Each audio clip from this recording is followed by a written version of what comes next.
These two building tips can save you over $50,000 alone on one single family build, provided you understand how macroeconomics and what's happening in the world economy and legislation really affects home building and apartment development in the exact same correlation. One of the things that I've been telling people is that I'm not doing a lot of market updates anymore because people are aware of what's happening on the market, but it's really important for you guys to understand how when you invest in real estate from single family builds and multifamily, how legislation and what's happening in the macro, the big part of economics, worldwide economics, affects what we do right here on this itty-bitty single-family home. These two variables can dramatically impact what your overall cost of building is over the course of 1, 2, 3 builds. You'll save hundreds of thousands, if not millions of dollars, knowing this thing. Now, energy. We've been living in a society where they're getting rid of natural gas. The Keystone Pipeline got shut down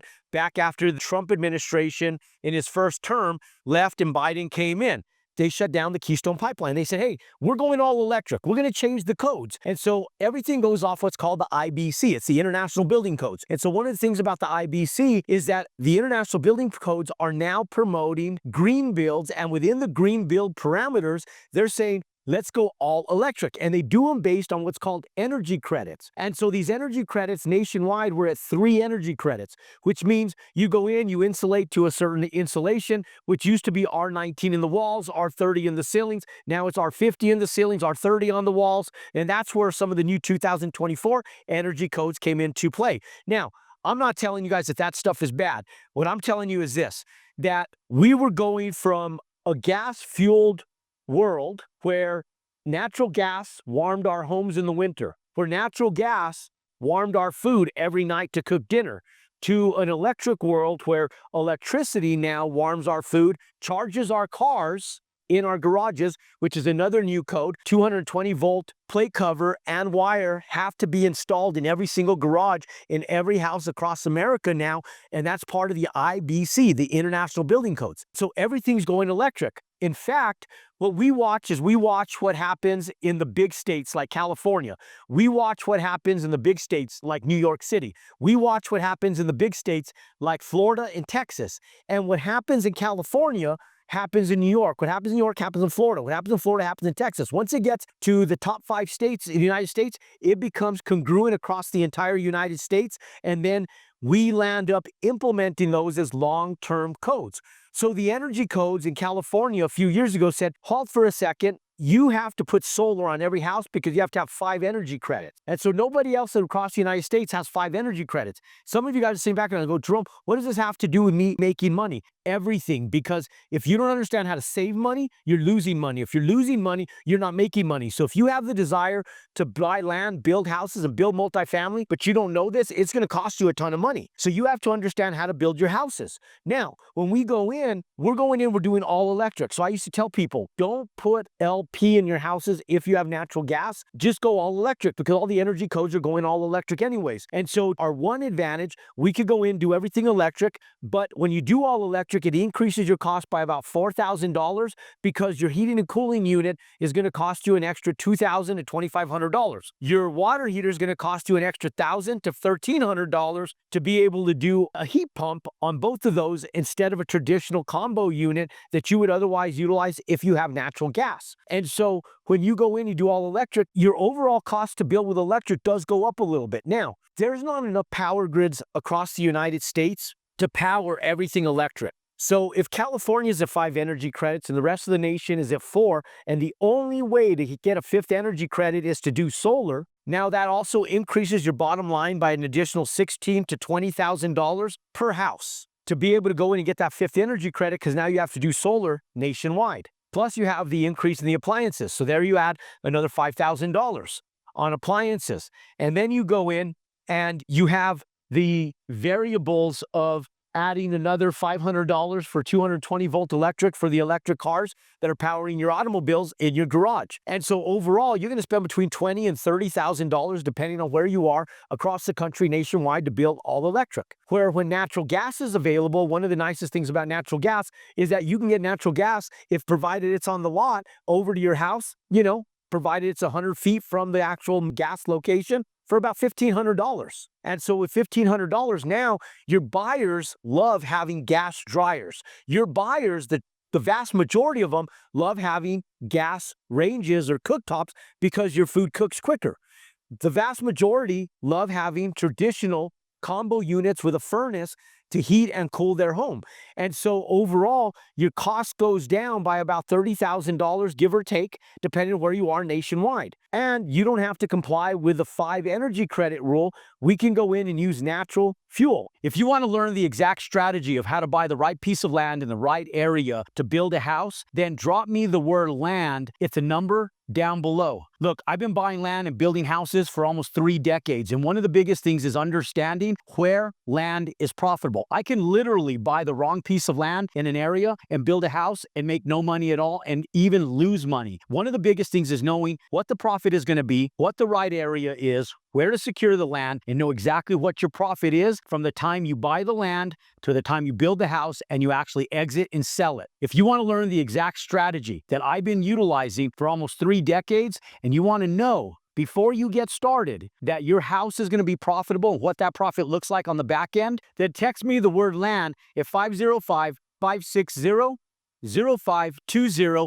Let's go ground up, let's buy land, let's build houses, and let's start right now. The other positive attribute to that is that when we go in and we use natural gas, we have an abundance of natural gas. We have enough natural resources right here in the United States to last us in excess of over 100 years and then some, just with what we have here locally and domestically, and we haven't even tapped into the largest majority of our oil reserves in the United States. In fact, we have one of the largest oil reserves in the entire world. And now that we went in and we took over Venezuela, and we're going to be able to do fair trade with Venezuela, we're going to have enough oil reserves for the entire world. And predominantly right here in the United States, more so than if we have to build out power grids, it's going to be less expensive.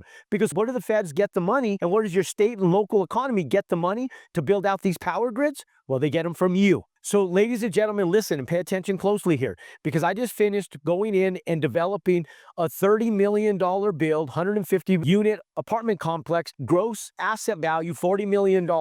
And one of the big disputes was how we were going to go in and power this thing up. And it was about impact fees. And they were talking about how the power grids weren't abundant enough in that area, and there wasn't enough water in that area. And so the water sanitation plants were subpar. They need more of them. And the power grids were subpar, and they need more of them in order for the city to grow.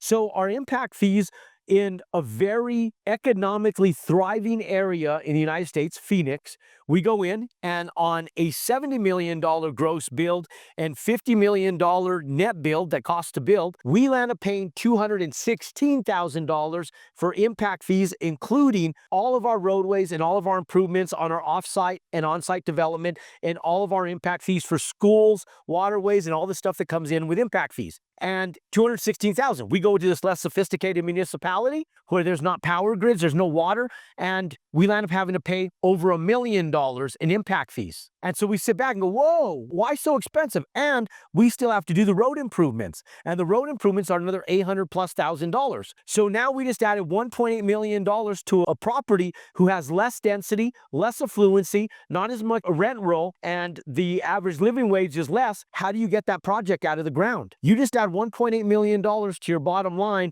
on a simple $30 million build, and now you're responsible for roadways and the whole 9 yards to be able to get out of the ground. Ladies and gentlemen, I can't express to you guys enough how the downward pressure on builders, developers is being affected by some of the legislation and municipal laws that are happening. And right now, guys, we have an opportunity that some of this stuff can change. And I know that if you guys are sitting back and you might be looking at this from a perspective of politics, I don't look at this from a perspective of politics. I look at this from a perspective of reality. The reality that, yes, you, the end builder, the end investor, and the end developer are going to be affected on your bottom line. So if I do a dividend of that and we're affected right here domestically by getting rid of natural gases and putting power in here, what if overall long-term with my impact fees, that also affects another $5,000 per house or more, depending on what municipality you're in addition not just to the cost to build, but the impact fees themselves. So now we're at $35,000, $40,000.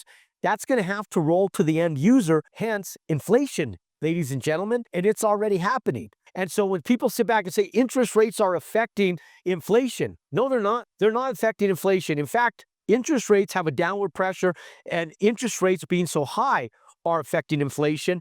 And not only are high interest rates affecting inflation because of the cost of money and the overall expense of our debt, we have to be able to push that over to the end user. Now, our energy codes are going to put downward pressure where they themselves are also increasing the overall cost and affordability of single-family residential dwelling units, and it's going to affect your profitability if we cannot get the average American to afford those extra costs, hence lowering your overall profitability. Ladies and gentlemen, you have to pay attention to what you're lobbying for, what you're paying attention. You have to pay attention to who you're voting for, and you may not even like the person you're voting for, but if it makes sense economically for you, your future, and your kids, then make sure that you're lobbying for what's going to happen to benefit your bottom line, the future of our kids, and ultimately homeowners and everybody across the United States, because that will put downward pressure on your pocketbook and their pocketbook long term. For more incredible content just like this regarding residential and multifamily real estate, click and subscribe to my YouTube channel and smash that thumbs up button with a little bit of love. Comment down below, let me know your thoughts between the difference between gas and electric and building in general. And if you want to learn how to buy land, build houses, comment the word build in the comment section. And until next time, go out and compound your success. God bless, and let's go out and crush 2026.